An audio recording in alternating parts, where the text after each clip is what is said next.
নমস্কাৰ, আপোনালোক চাই আছে আস্তাক আসাম। আপোনালোকক এটা গুৰুত্বপূৰ্ণ খবৰ দিব ওলাইছোঁ। ধুবুৰী জিলাৰ চাপত চৰুৱাপাখাৰ উচ্ছেদ চিঞৰি কান্দিছে চাৰি চাৰি বুলডোজাৰ সজাই কঁপাইছে উচ্ছেদৰ বুকু। হাজাৰ হাজাৰ আৰক্ষীয়ে সাজু কৰিছে শ বুলডোজাৰ।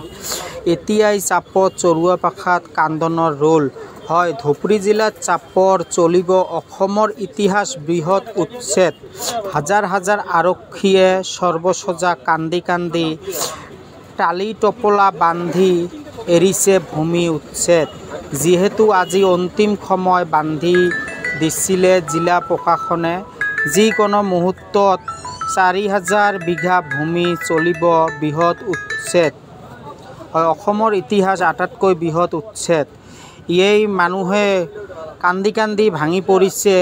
ইহঁতে ক'ত যাব আৰু কি কৰিব এতিয়ালৈকে কোনো খবৰ আহি পৰা নাই।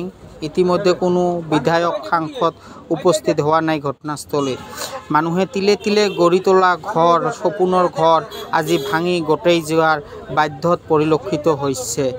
চাপৰ ৰাজচক্ৰৰ অন্তৰ্গত চিৰাকুটা চৰুৱাপাখাৰ সন্তেশপুৰ গাঁৱত চৰকাৰী ভূমি বেদখল কৰি থকা লোকসকলই অহা ৬ জুলাই অৰ্থাৎ আজি অন্তিম সময়ৰ ভিতৰত উদ্ভিদ ঠাই খালী কৰি দিয়াৰ বাবে ধুবুৰী জিলাৰ প্ৰশাসনৰ নিৰ্দেশনা।